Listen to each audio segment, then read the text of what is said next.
রাসূল বলছেন আমার সাথে দেখা করা লাগবে না তোমার, এই ওয়াইসুল কারনি আমার সাথে মুলাকাত তোমার দরকার নাই।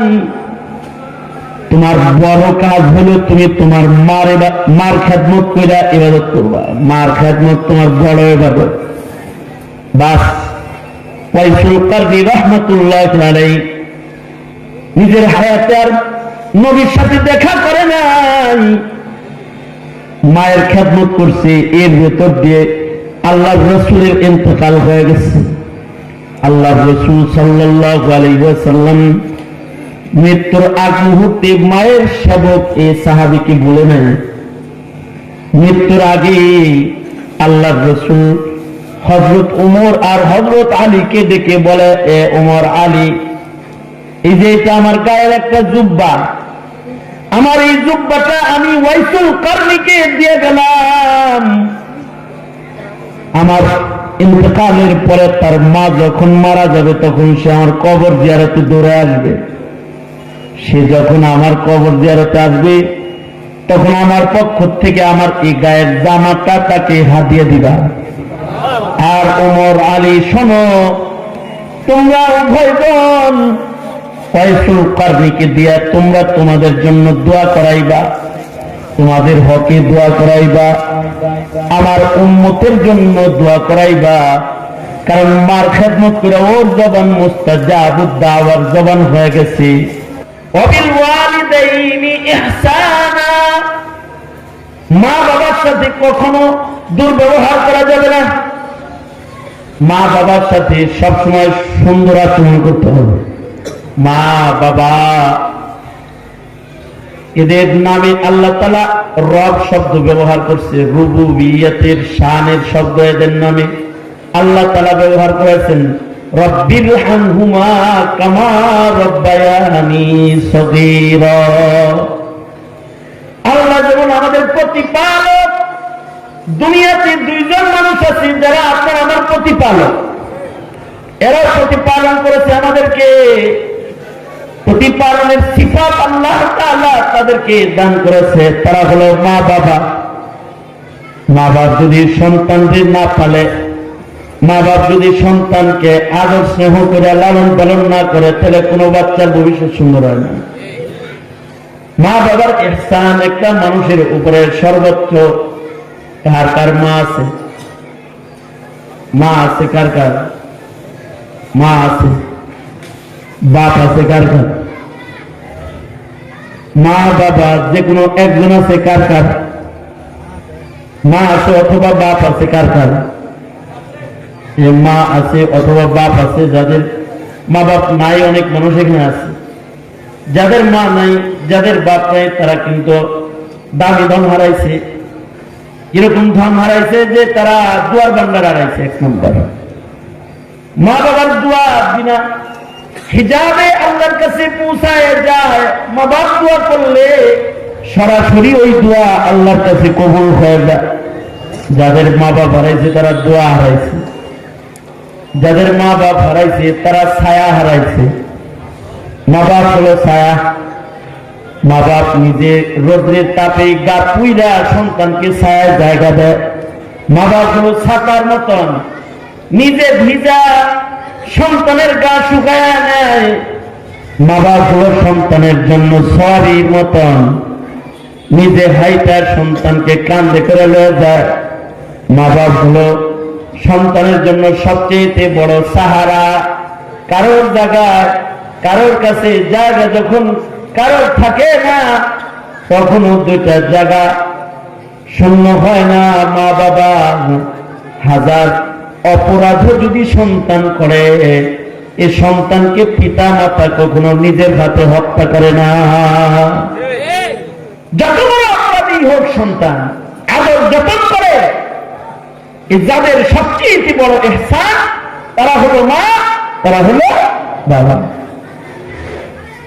যাদের বাপ হারিয়ে গেছে, মৌলানা মোহাম্মদুল্লাহ বাপ যতদিন বাঁচা ছিল, বড় হুজুর রহমতুল্লাহ আলাইহি শুয়েছিল অসুস্থ বিছানায়, তার ছায়া ছিল। নাই ছায়া নাই। এই যে মুরব্বী আবু হোসেন সাহেব, মা বাপ নাই, আছে, তার একটা ছায়া আছে, তার একটা সাহারা আছে, তার একটা জায়গা আছে। এজন্য কখনোই কোন সন্তান পিতামাতার সাথে দুর্ব্যবহার করবে না। পিতামাতার সাথে সন্তানের আচরণ হবে সুন্দর আচরণ, খিদমতের আচরণ। পিতামাতার খেদমত করবে, পিতামাতাকে সন্তুষ্ট রাখবে। আওয়াজ বাড়াও, আওয়াজ বাড়াও।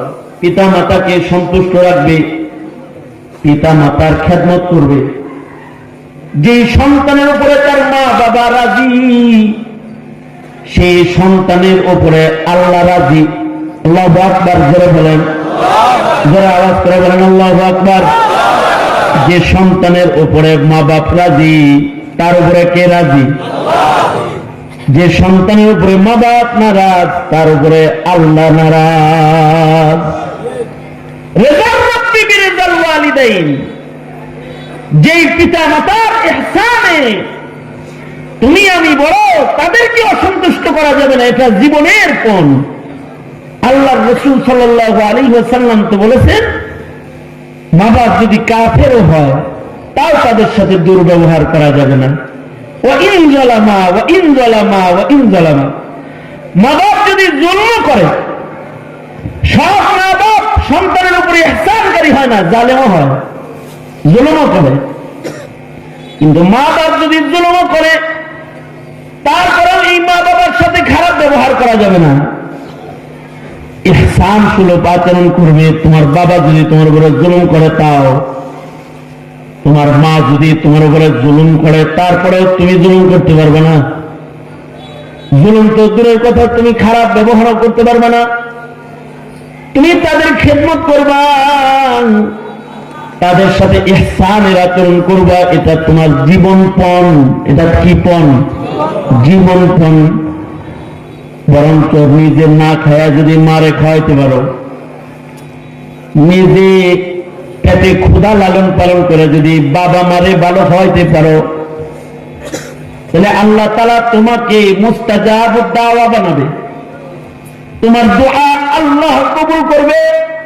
হাদিস শরীফে আছে, কোন সন্তান মা বাবারে নিজে না খাওয়ায়া একদিন খাওয়াইছে, মাত্র একদিন, ঘরে খানা ছিল না, দুধ ছিল তো নিজে খায় নাই, নিজের বিবিরে খাওয়ায় নাই, মায়েরে খাওয়াইছে, বুড়া মাকে খাওয়াইছে। নিজের মাকে যদি খাওয়াইতো, নিজে কখনো কখনো না খেয়ে থাকতো, কিন্তু মারে খাওয়াইতো। একদিন মা ঘুমায় রইছে, তাও নিজেরা ক্ষুধায় কষ্ট করছে, নিজের মাকে না খাওয়ায়া নিজে খায় নাই। এই একটা আমল তার ছিল। এই আমলের কারণে আল্লাহ তাআলা তাকে মুস্তাজাবুদ দাওয়া বানায়া দিয়েছে। তার দোয়া আল্লাহ তাআলা কবুল করে নিয়েছে। এই আমলটাকে উসিলা দিয়ে দোয়া করছে, তো আল্লাহ তাআলা মুসিবত থেকে সন্তানকে উদ্ধার করেছে। মায়ের দোয়া। এই কারণেই ওয়াইসুল কারনী রাহমাতুল্লাহি আলাইহি, উনি নবীজির যুগ পাইছেন, নবীর যুগ পাইছেন, কিন্তু নবীর দেখা পান নাই, সাক্ষাৎ পান নাই। এ কারণে উনি সাহাবী না, সাহাবী হইতে পারেন নাই। নবীজির জমানা পাইছেন, কিন্তু নবীজির মুলাকাত পান নাই। কেন পান নাই? ওনার বুড়া মা অসুস্থ ছিল। ওনার মায়ের খেদমত করার জন্য আল্লাহর রাসূল নির্দেশ করছেন। আল্লাহর রাসূল বলছেন, আমার সাথে দেখা করা লাগবে না তোমার। এই ওয়াইসুল কারনী, আমার সাথে মুলাকাত তোমার দরকার নাই। তোমার বড় কাজ হলো তুমি তোমার মার খেদমত কইরা ইবাদত করবা। মার খেদমত তোমার বড় ইবাদত। বাস। ওয়াইসুল কারনী রাহমাতুল্লাহি আলাইহি নিজের হায়াতে আর নবীর সাথে দেখা করে নাই, মায়ের খেদমত করছে। এর ভেতর দিয়ে আল্লাহর রাসূলের ইন্তেকাল হয়ে গেছে। আল্লাহর রাসূল সাল্লাল্লাহু আলাইহি ওয়াসাল্লাম মৃত্যুর আগ মুহূর্তে মায়ের সেবক এই সাহাবীকে বলে নেন। মৃত্যুর আগে আল্লাহর রাসূল হযরত ওমর আর হযরত আলীকে ডেকে বলে, এ ওমর, আলী, এই যে এটা আমার গায়ের একটা জুব্বা, আমার এই জুব্বাটা আমি ওয়াইসুল কারনীকে দিয়ে গেলাম। আমার ইন্তেকালের পরে তার মা যখন মারা যাবে তখন সে আমার কবর জিয়ারতে দৌড়ে আসবে। সে যখন আমার কবর জিয়ারতে আসবে তখন আমার পক্ষ থেকে আমার এই গায়ের জামাটা তাকে হাদিয়ে দিবা। আর ওমর, আলী, শোনো, তোমরা উভয়জন ওয়াইসুল কারনীকে দিয়া তোমরা তোমাদের জন্য দোয়া করাইবা, তোমাদের হকে দোয়া করাইবা, আমার উম্মতের জন্য দোয়া করাইবা। কারণ মার খেদমত করে ওর জবান মুস্তাজাবুদ দাওয়ার জবান হয়ে গেছে। মায়ের সেবা করার কারণে ওর মুখের দোয়া কবুল, ও যা দোয়া করবে সব আল্লাহ তাআলা কবুল করে নিবে। তাহলে জীবনের কোন প্রতিজ্ঞা মায়ের সাথে দুর্ব্যবহার করা যাবে? ধরে বলেন, যাবে? বাবার সাথে দুর্ব্যবহার করা যাবে না। এটা জীবনের কোন প্রতিজ্ঞা? মা বাবার সাথে খারাপ ব্যবহার করা যাবে না, ইনশাআল্লাহ বলেন। করবো না, খারাপ ব্যবহার করবো না, শিরিক করবো না, ইনশাআল্লাহ।